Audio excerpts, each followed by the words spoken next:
Welcome to Wyoming's Wind River Country, centrally located in some of Wyoming's most scenic and diverse landscapes.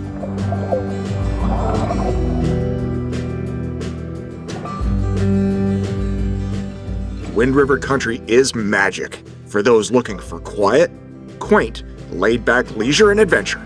We like to come up here every year. My wife loves to ride horses, and I love to fish, so it's a good balance. Coming up on this episode of The New Fly Fisher, we're exploring some of what Wind River Country has to offer. There we go.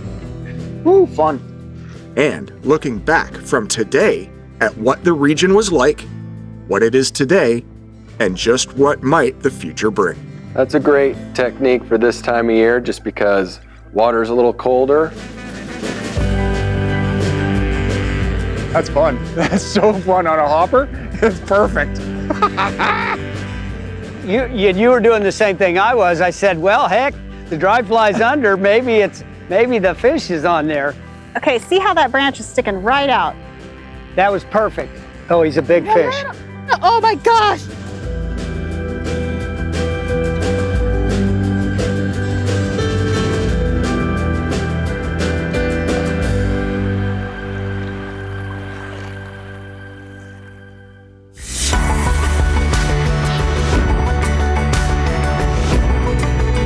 That's a nice sized fish. Absolutely fantastic. Nice. Oh my goodness, that's the kind of fish they make stickers out of.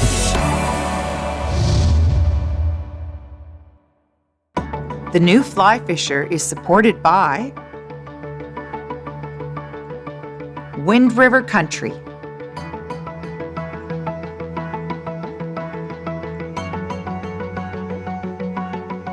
Scientific Anglers, Trout Unlimited, WeatherTech Canada,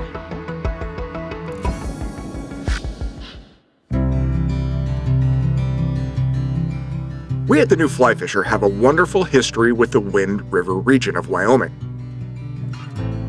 Having experienced the fishery years ago, we look forward to returning to the rivers of the Wind year after year. That is a beautiful cutthroat. And there's good reason for that. Buddy, wow. That is just, that's what you come here for, eh? Yeah. That's what we're looking for all day. Awesome. The fly fishing opportunities in Wind River Country are seemingly endless. Gorgeous brown trout in high mountain streams just outside of Lander, Wyoming. On a do-it-yourself. Just perfect.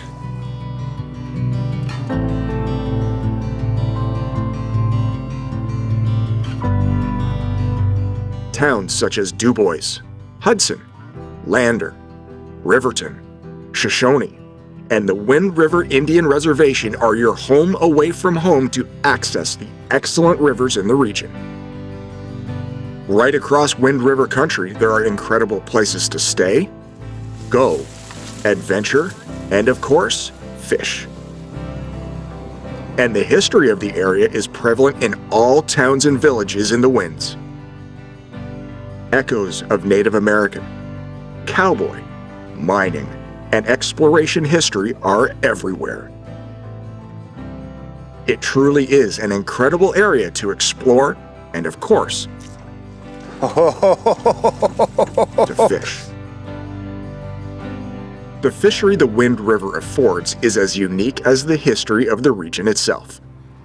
From massive reservoirs to tiny mountain creeks, there are fly fishing opportunities literally everywhere. And whether you decide to stay at a lodge, dude ranch, local hotel, or campground, guided and DIY opportunities abound. On this trip, we will be fishing out of Dubois and Lander, and we'll be visiting with the Fox family at the Bitterroot Ranch, the Betts family at the Absaroka Ranch. Woo! Oh my gosh! That is so pretty. And fishing with great guide in Lander, Wyoming, George Hunker. But first, what trout species are available to catch on the fly in Wind River Country? Waters of the Wind River region are diverse in trout species available to target on fly. Be they wet flies or dry flies, the fish are generally willing to eat a well-presented fly. Oh, that got a toppy. Species include rainbow trout, brown trout, lake trout, brook trout, golden trout, and of course the state fish of Wyoming, the cutthroat trout.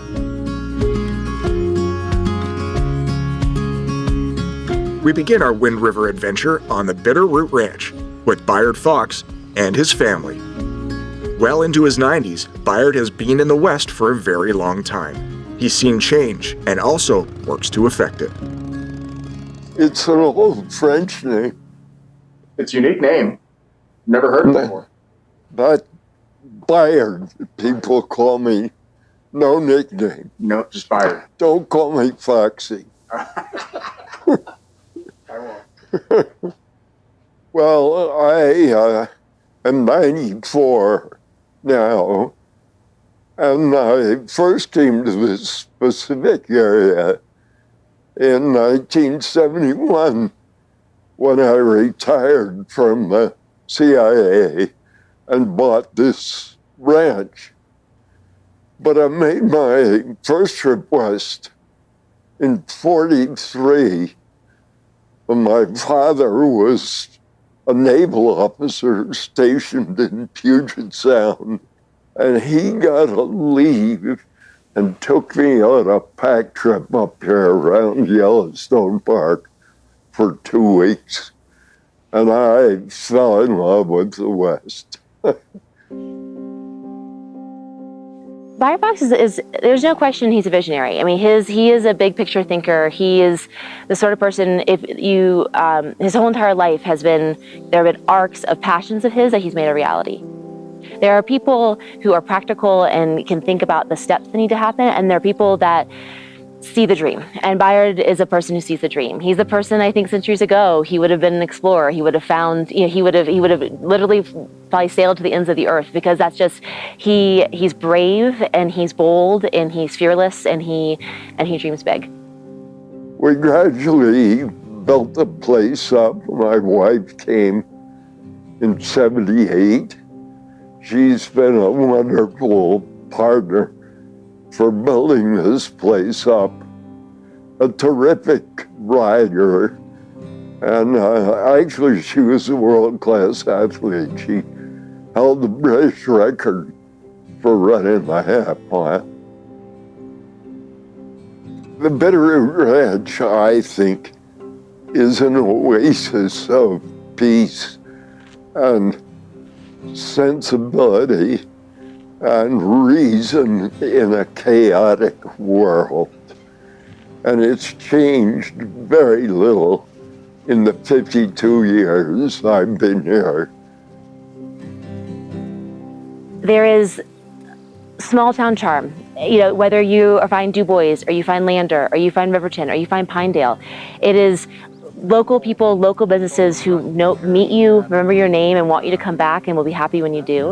And then from those small towns, there's easy access to well-maintained Forest Service roads leading into really beautiful and pristine environments. And I think that the local culture around here is one that really, really does respect the rivers and respects the spaces. So things are kept clean, and there's not much pollution, and it's really, it's something that is rare and rare in the world. I really do believe that, and I think that people when they come here once, they often come back because they feel welcomed. They feel welcomed, and it also feels undiscovered.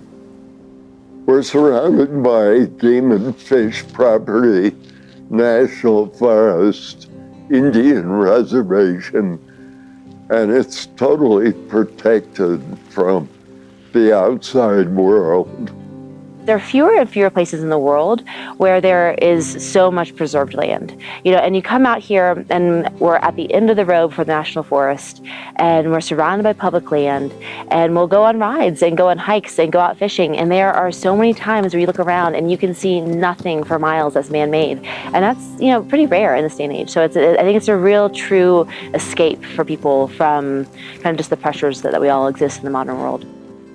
We've got terrific horse herd, that my wife especially is built up. And often we get couples coming where the husband doesn't want to ride, but he can fish, and the wife has wonderful riding opportunities. We've set up the rides so that everybody has a group appropriate for their skill. And my wife is an expert at assigning the right horse to the right rider.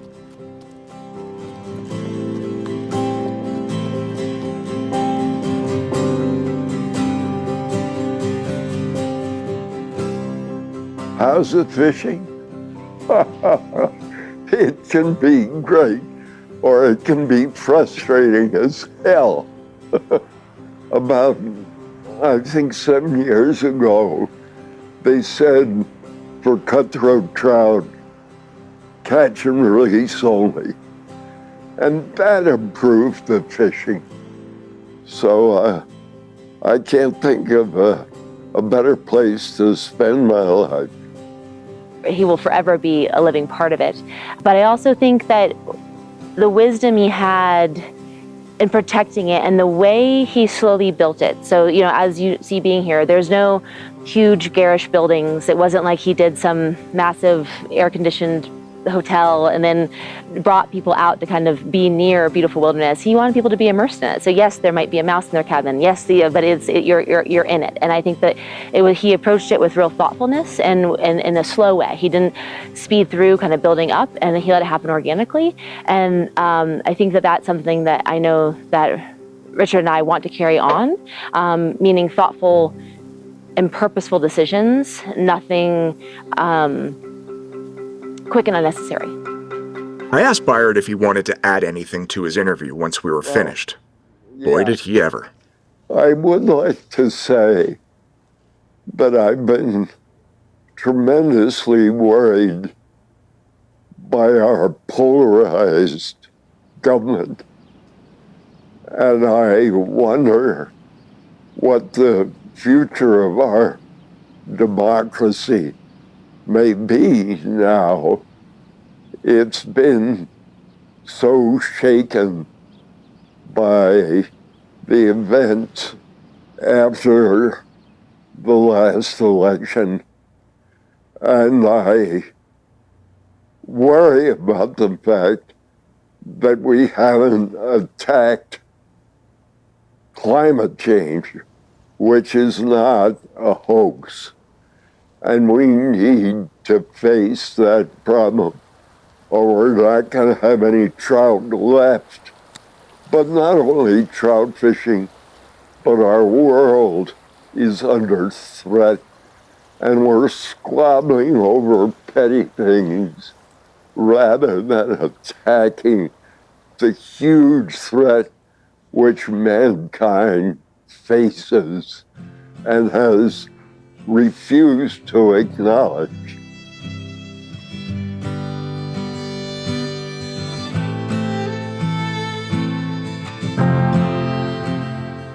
And the Fox family afforded me the opportunity to fish their little piece of heaven. Joining me is Randy Stalker, a regular guest at the Bitterroot Ranch. We're up here at the Bitterroot Ranch in the Absaroka Mountains of Wyoming. We're fishing a stretch of stream that probably has a couple fishermen a year. My wife goes on a trail ride. We're both inexperienced riders. So she takes a gentle ride up on many different trails up here. And she just has a ball. And it's nice that she lets me pursue my passion. What we usually do is we ride in the mornings and I fish in the afternoon. But when I heard that the new fly fisherman's coming up here, I said, I'm not riding on Tuesday morning. I'm going to go fishing with these guys because I'd love to meet them. I watch your videos all the time, and I'm glad to fish with you guys.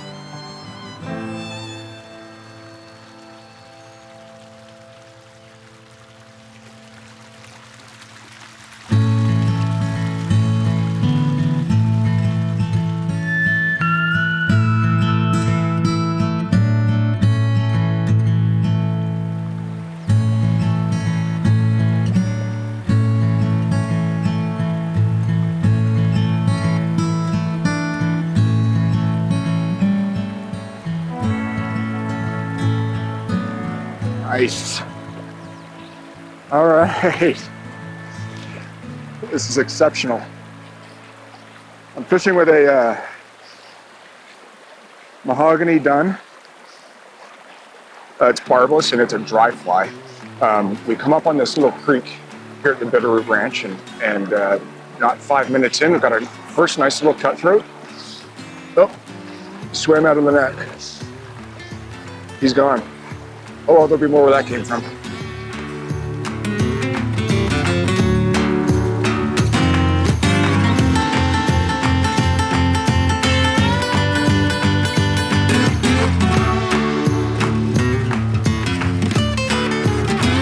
What a battle with that tree. All right, moving up.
There we go. Whoa, downtown. I knew it was just going to be a matter of time before I found a pocket that would hold one. Now, gonna get this guy to the net. It's faster water.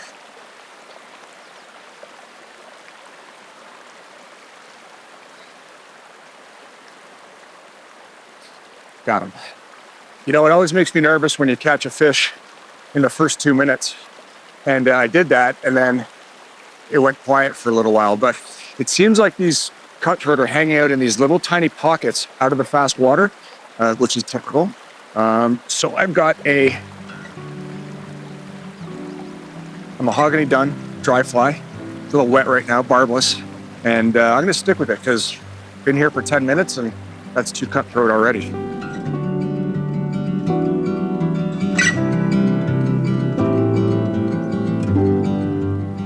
Okay, so once you've caught a fish, oftentimes your fly will be slimed or soaked. What I like to do is go up to the thicker butt section of your leader, double it over like so, take your fly and hook it on the looped over section. And then with your thumb, you can shake the excess water off by flicking the leader, drives it off sufficiently so that you can put your floating back on and you're not mixing floating and water. It's a great way to keep your flies dry and keep them riding high. I'm gonna move up a bit, do you mind? Go ahead. I've had 2 on this. All right. Yeah, I put on a stimulator. Basically the same thing, looks like it.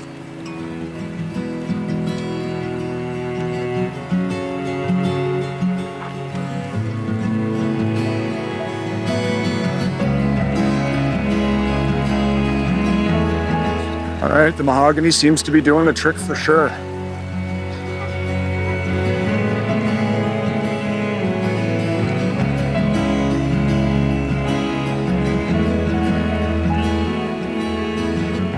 Barbless fly just pops out. Look at those iridescent gashes. They're just fantastic on these fish. See you, bud. Grow up.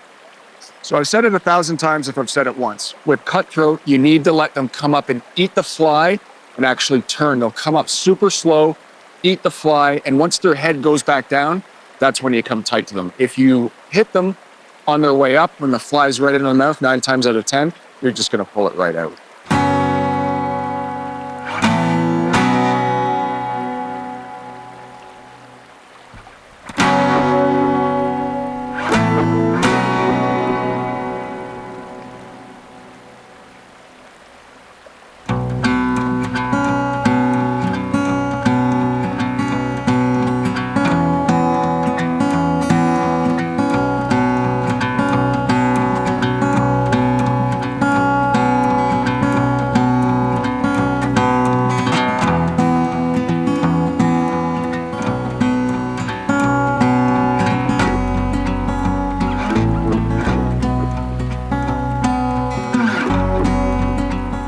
This pool looked way too good not to have fish in it. Just a little guy. There are fish up to 20 inches in here, but oops, there he goes. Good little cutthroat. See if we can get a big one.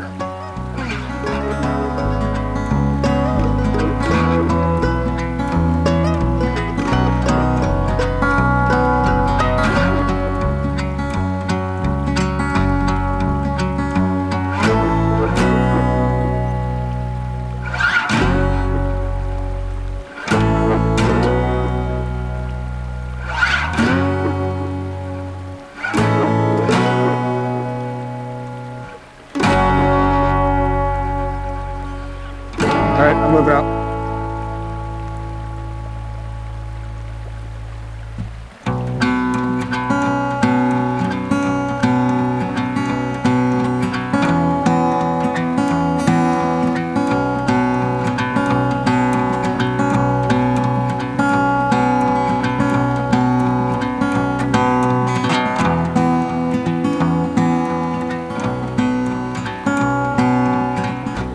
Another cutthroat in a pocket. Now, how am I going to land you? I'll just swing you into the softer water.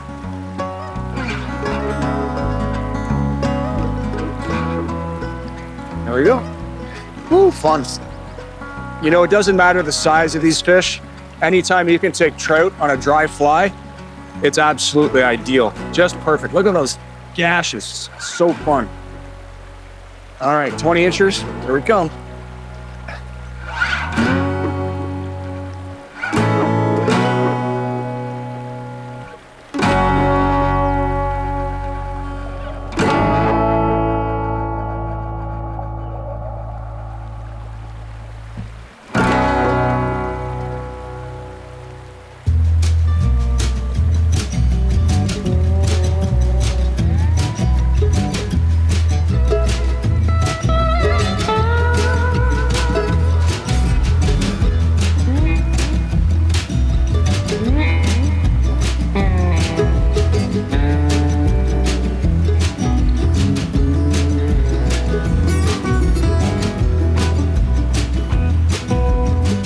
So I saw this fish surface just behind this rock, and I placed this big mayfly right where I thought I saw him, and he came up and ate it. And you know what? It's not a giant, but it's the best fish of the day. Fantastic, fantastic cutthroat. Beautiful fish. Now, I'm in a bit of a curious spot here to let this fish go. Because there's a chute here and a chute here, what I'm gonna do is I'm gonna take a step forward, and I'm actually gonna let the fish go behind my legs, which will create a back eddy. That way, the fish isn't gonna get whisked away out of its pool. So, legs together, fish out, fish behind me, and there he goes, back up into the pool. Perfect.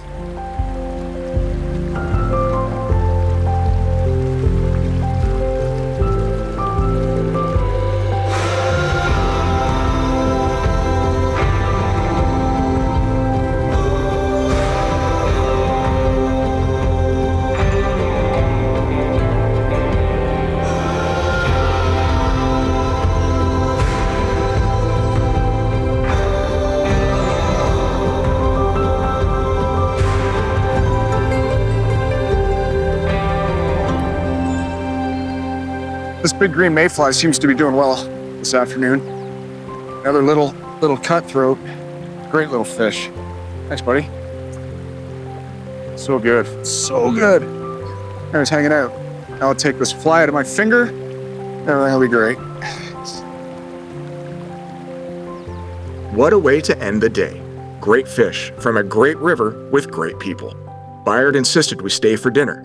Who am I to turn him down? It would be my pleasure.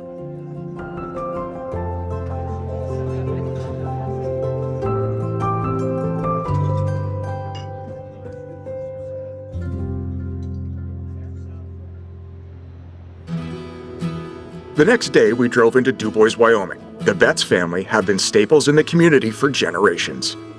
Bud and family, operating the stunning Absaroka Ranch, and he and his son Robert are co-owners of the Cutthroat Fly Shop in the heart of Dubois.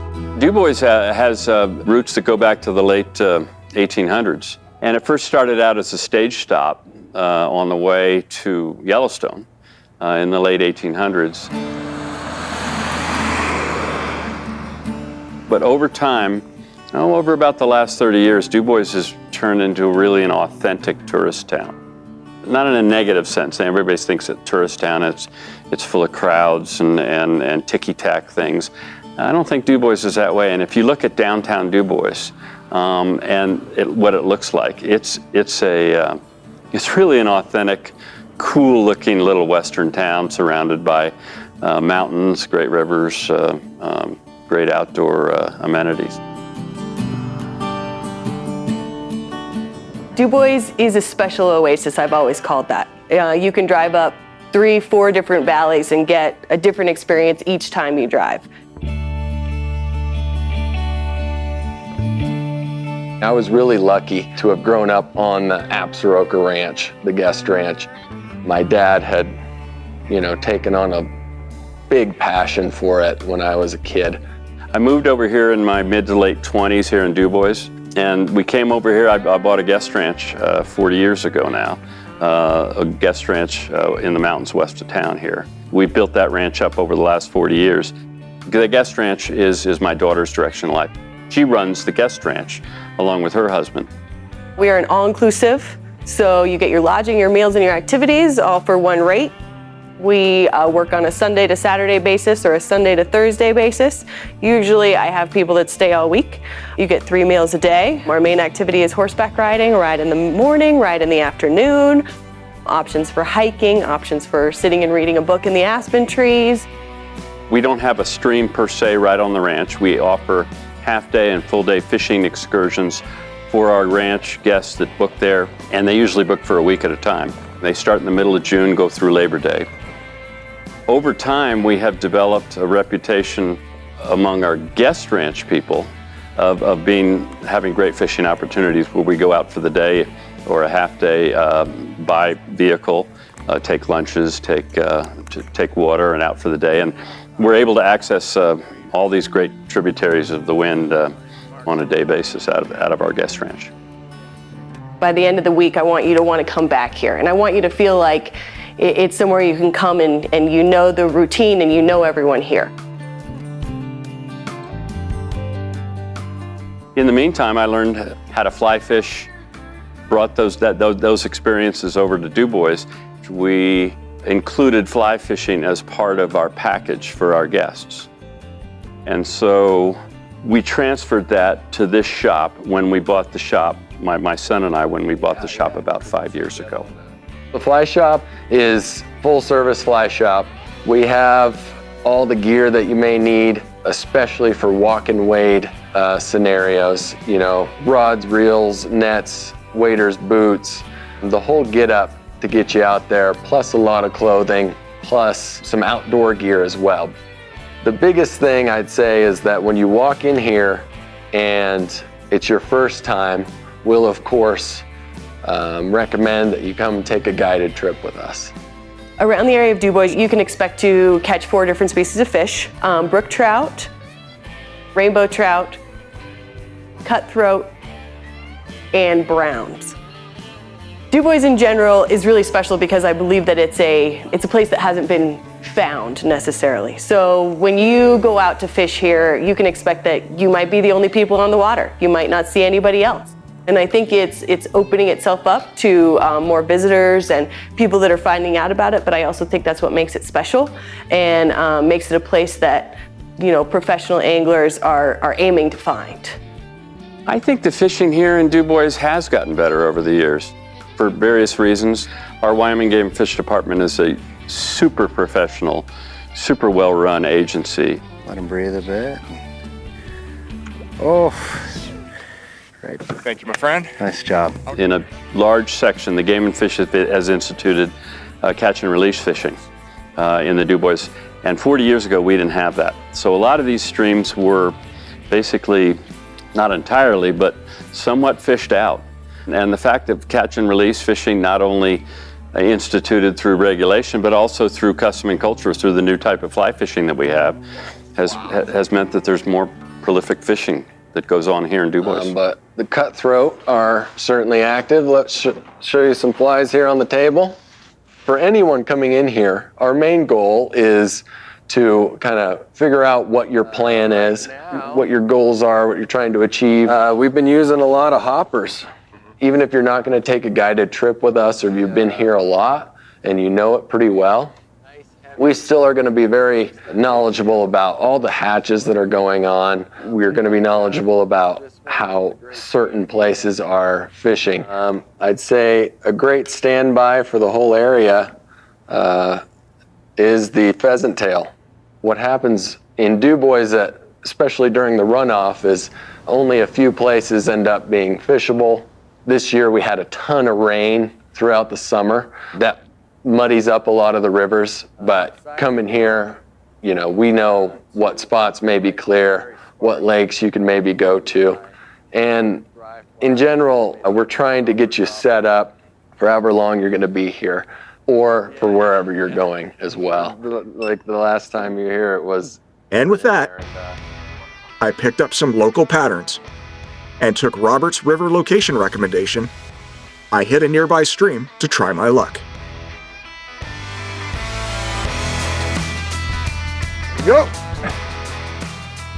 Took a little bit of time, but we finally got it figured out.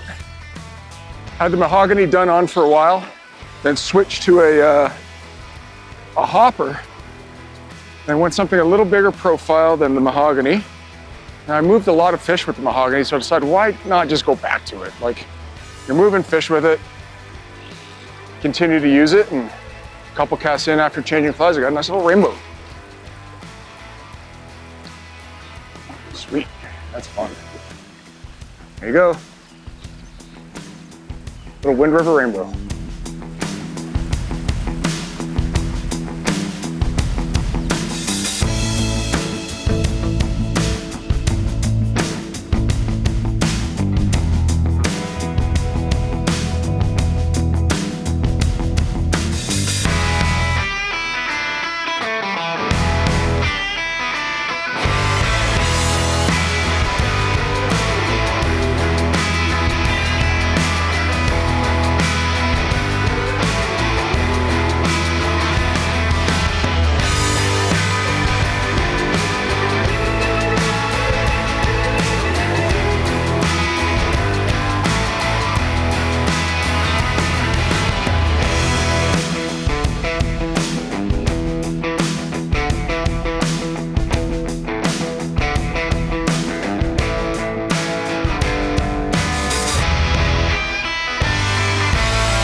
There's some big fish in here. I've caught them.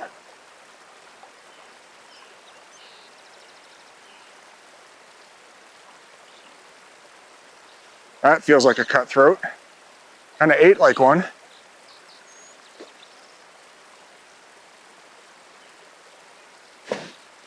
Ate slow.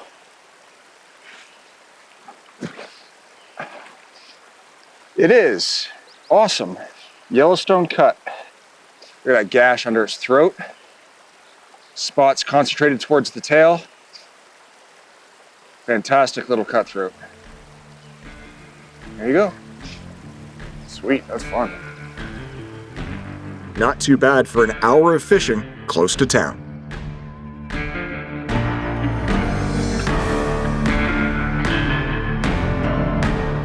What do you have on? Do you have on a bigger hopper that you can see better? Why don't you fish that one, Mark, at the same thing that she did?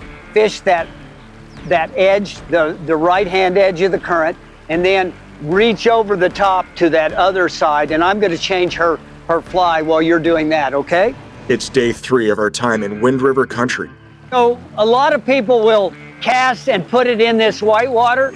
And today we are tagging along with George Hunker, owner of Sweetwater Fishing Expeditions in Lander. So always put it in where you can see it on the first cast. George has been guiding in this area since the mid-1970s and knows the entire Wind River area like the back of his hand. We've had one strike on a hopper. We haven't changed. George has invited us to fish with Robin and Mark Fetzer for a half day of guided fishing in Wind River Country. Okay, let me do one last lesson here for you guys for the future when you get wind. Okay.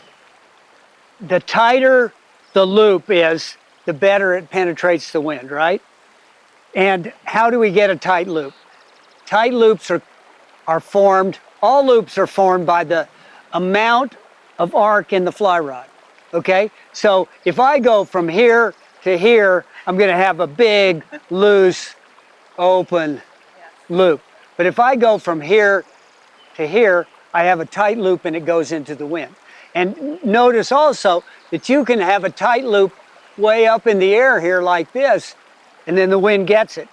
I can bring it low, I can bring it up a little bit, and I'm using the same arc in the rod. I'm just tilting that arc, you know, from here to back here. So you want to tilt, most of the time you want to tilt your arc more forward so that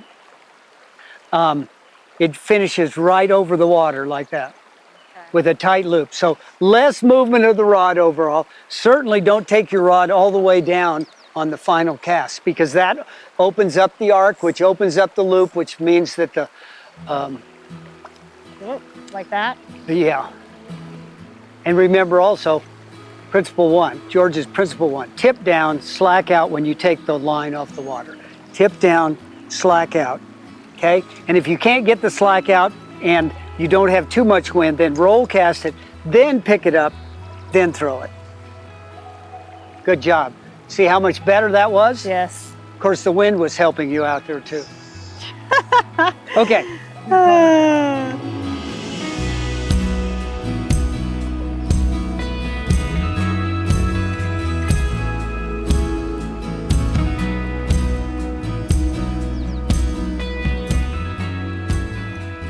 You're excited. Yeah, there's one rising kind of in that bowl up in there, down from the willow. I told Mark that fly fishing, I feel like you think similarly like a gambler. You're like, come on, come on, come on, come on, come on.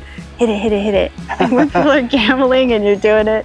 I use the same thing, you know, like playing poker, that we're trying to maximize our chances each time we do anything.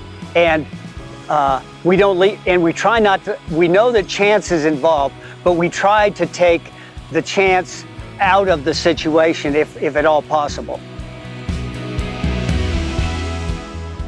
Okay, now just watch the bobber. Okay. And hold your, What do I since do you with- don't have any, and we may have to, we may just have to hold it low, but if it stops, you Okay. know, like that, then you want to, okay, be ready here. Just go downstream or up. So I've got a pretty heavy nymph on there for a deep, good job. And if you can, strike the other way. So go down, like set the hook downstream? Yeah. Okay. I got one. Yay! Oh my gosh. We're in deep gookie here with this Tenkara rod because you don't have a reel. But just play him a bit. Okay. Play him a bit. See what happens. Oh, we got a Rocky Mountain whitefish here. Really? Yeah. These are pretty. An indigenous fish, and they let us know that the water quality is very nice. Okay, So how do you bring it back in? up a little bit. Okay. You back up. Just keep backing up. And at some point, with this much line, we've got to kind of manhandle. Grab the line? We've got to grab it, but we try not to grab it too much, or else we'll break him off. Okay. But the rod is pretty darn forgiving, so, you know, I'm kind of just easing him over here. Okay. Oh my gosh. The guides in Jackson Hole were at one point promoting, good job. Promoting smoked whitefish, because they didn't like the whitefish, but the whitefish are good to eat. So what's it called? A whitefish. It's similar to a grayling. Okay. Yeah, similar to a grayling. And you see, it has a really tiny mouth. Oh yes. Yeah. Yes, it has like pointy nose. Yeah. No touching. You don't touch fish? You don't I try kiss not fish? to. Okay.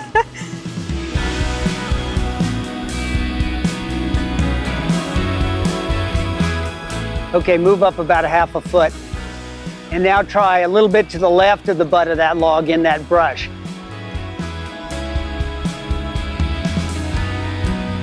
I gotta smack it down. Do you mind if I grab onto the rod with ahead. you at the same time? Yes. You and I are gonna do this together. Okay. Okay, we're gonna keep it right down low on the water. Like that. Womp it in, okay? Okay. And this time though, you wanna land it a little farther up there. You let out a little bit more line than we had there, just to the left of that brush pile. Oh. It's okay, it's very close. No, Might come seabird. off. Oh, woo.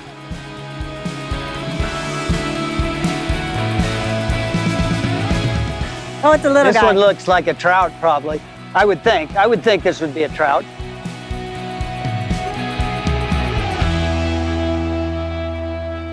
There should be a fish right in here. Hit that center of that, yeah, right there.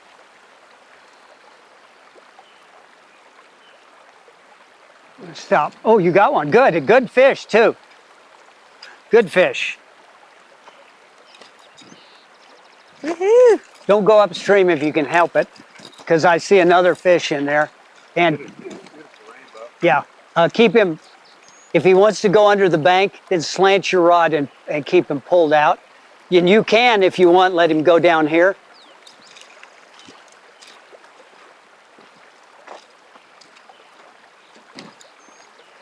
Okay. Wow. Awesome. Yeah. Oh my gosh. Yeah. How's it feel with that 3-weight? Go on, Betty. Oh. I can't even get him in the net. Oh my Turn gosh, his head this that way a is little huge. bit. Turn his head this way. Come on, buddy. On a 2-weight, we can't turn his head do you on have a it on the 2-weight. two? Oh, 3-weight. Okay, here we go. Now keep sliding him. Slide There him. we go. Slide him. Okay, there we go. Oh my gosh. Awesome. That is so pretty. That's nice. You want to let him go? Or you want me to do it? Doesn't matter. You can let him go.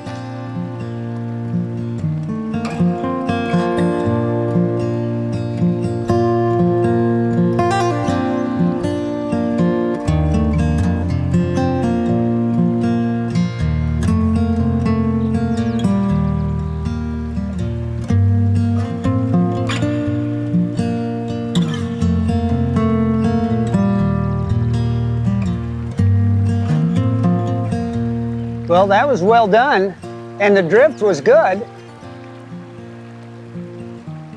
Is that it over here? Did it slide all the way over? Is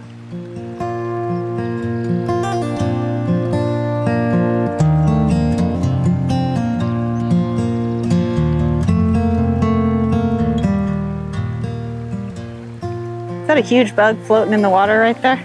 By his, just down from where he was casting. It looks like a dragonfly, doesn't it?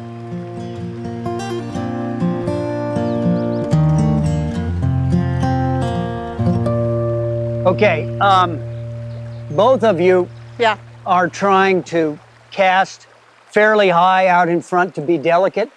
And when we have wind, when you leave the cast pretty high up, it affects the cast more and moves it more. So in these situations where you're feeling quite a bit of wind, you want to just stop that cast low, real low, and even splash the dry fly down. Even splash the dry fly down. So it would look like, you know, it would look like that as opposed to leaving it up in the air like that and drifting. Yeah. So I noticed both of you are doing that. The other thing, if you noticed on the last cast, you were, this thing goes back that way. And so you were trying to mend the situation out of there. If instead of trying to mend, you throw it up and then you just reach and take all of that slack off of that hole, you know, I'm just reaching out there and keeping that line off of that hole rather than every time you mend with line here like this, it brings the fly back over this way out of the place where you wanted it to be. So work on that. We call that, I don't know, watching the drift and line control. But you know, a lot of times you don't have to mend that thing. There are a lot of people that have gotten in the habit of the first thing they do, as soon as that fly hits the water, they automatically min.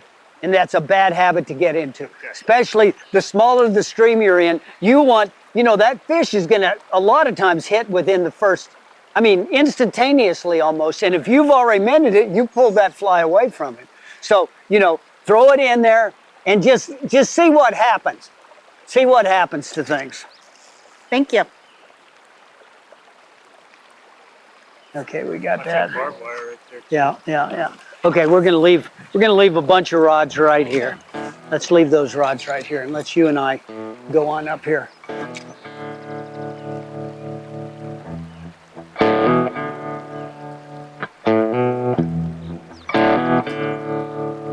Okay, that's fine. No mans. What's that? No mans. Okay, try this one. This one you can see a little bit better. That's where the fish are going to be if they're going to be right there. Whoa. Oh. Oh. Ooh, it's another good one. Kind of boring in there, isn't he? Is he a whitefish or is he a rainbow? Rainbow. You're the rainbow king.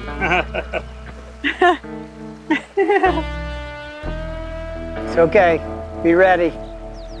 See that? Yeah, right in the center of the current.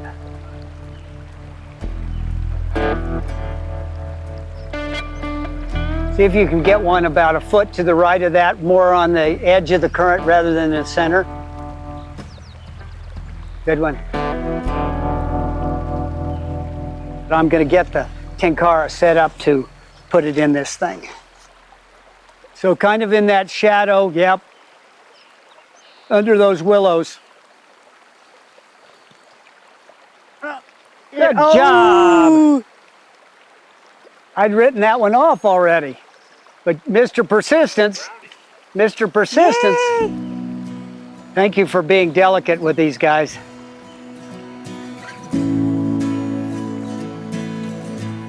How fun. Good job. Good job.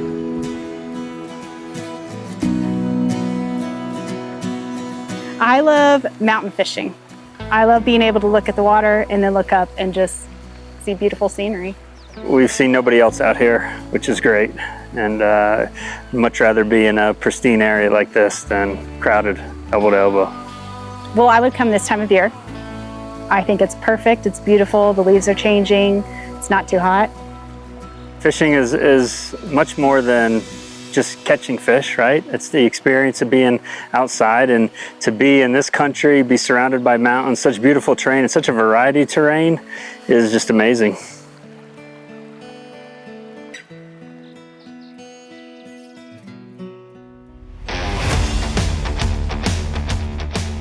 Equipment for this Wind River fly fishing adventure is as follows.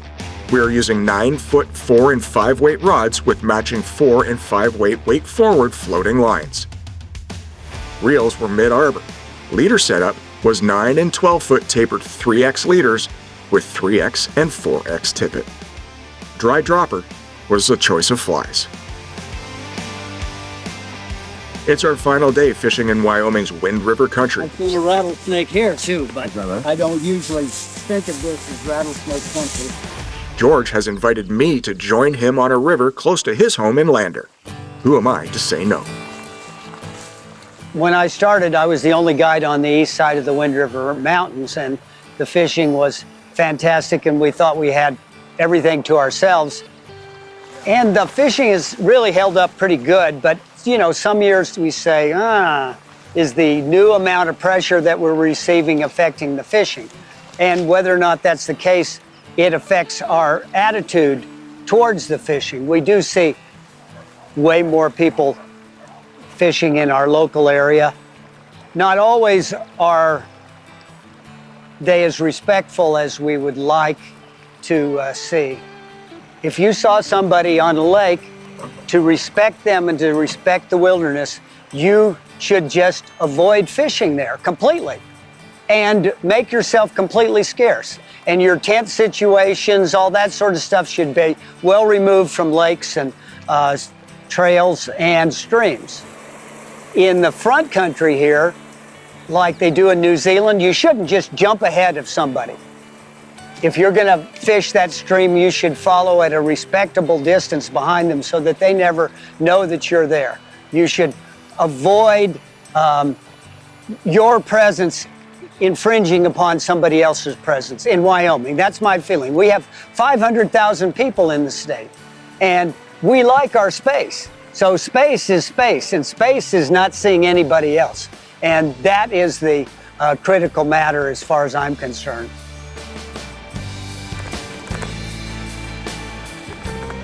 Then again, the best thing about the people of the area, and one of the reasons that you want to be here, is that in any situation, you'll have support. Wyoming is at least 50% federal lands, BLM and forest and national parks. And so all of that land is public. So 50% of the land is public land.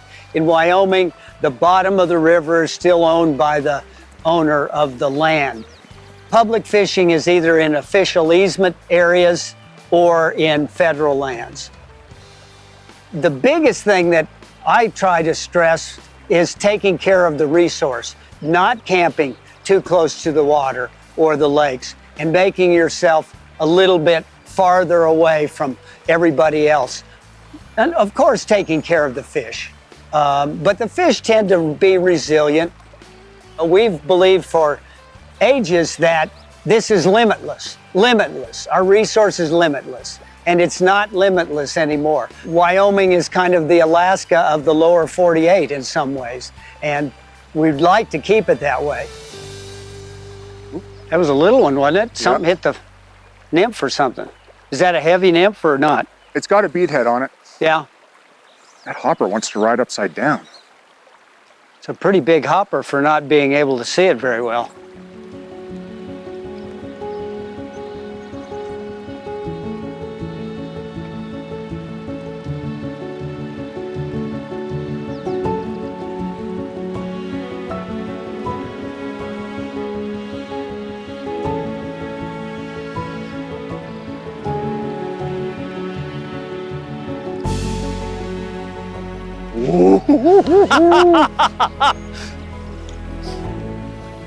You want to net this guy for me?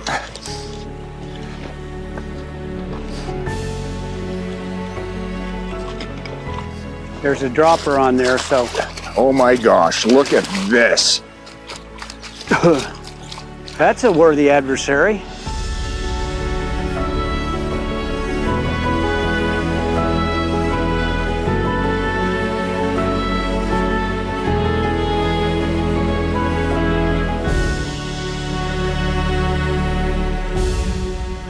As you get farther and farther up, I would expect that our chances are better.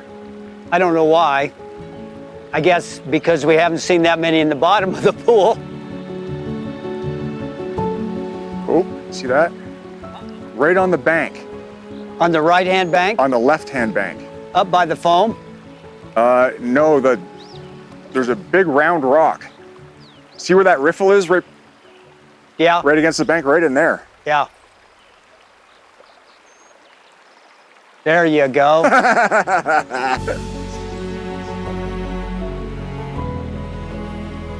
Not the one we're looking for, but we'll take it. I always like to see a variety of sizes. Absolutely.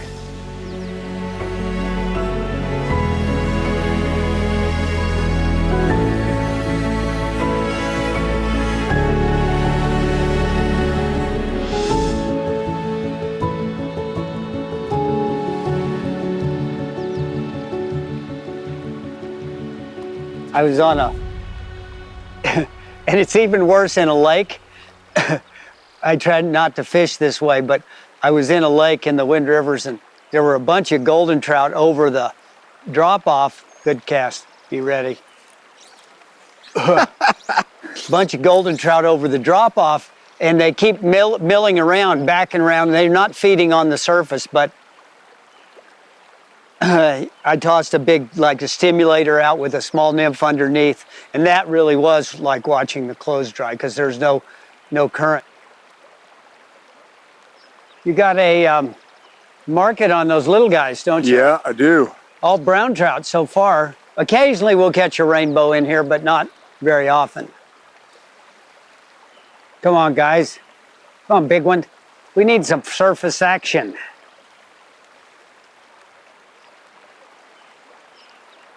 You got a good one coming up, Mark.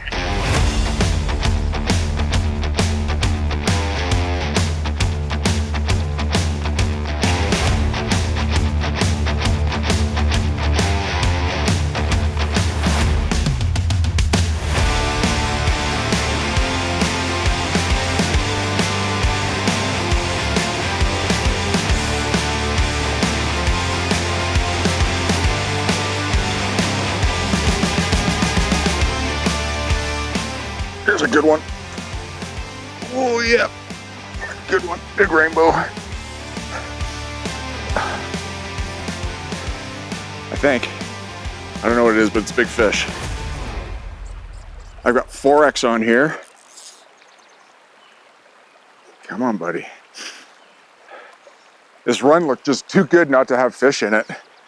And worked my way up, and I think he came out of that slack water there. Now there's a bunch of shelves and rocks in here. You want to keep your rod tip high, keep the leader off of those pieces of structure as best you can. See, he's digging down trying to get himself into those rocks. Nice big rainbow. George started the day with a beautiful brown trout, and we've been catching pickles ever since. Oh my gosh. Come on, baby, come on.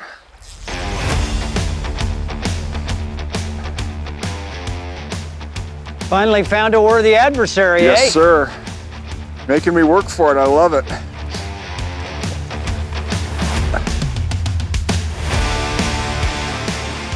Oh my goodness, that's what a big fish. Rainbow, man. That is a big rainbow. Big rainbow. Oh.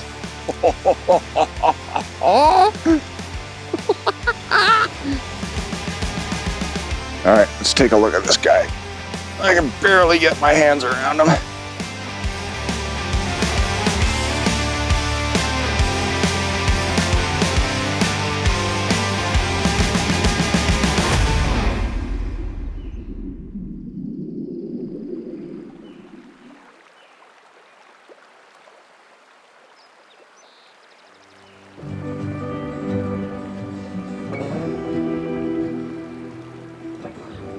That's where they should be, but they don't seem to be there.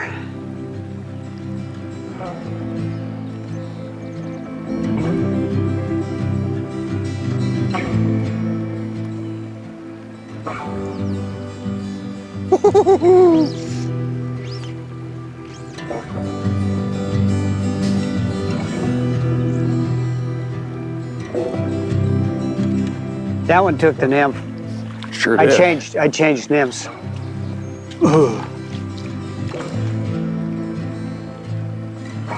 And that hopper was in that same position, but he didn't come for the hopper.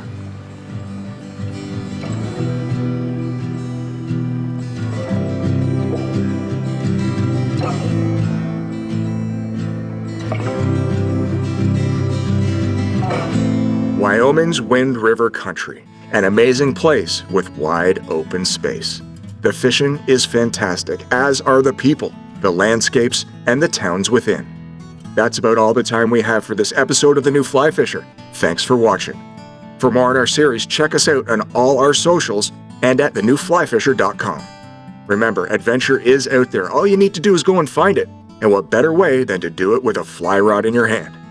From everyone here at The New Fly Fisher, thanks again. And hopefully we'll see you soon in the wilds of Wyoming's Wind River Country. The New Fly Fisher is supported by Wind River Country,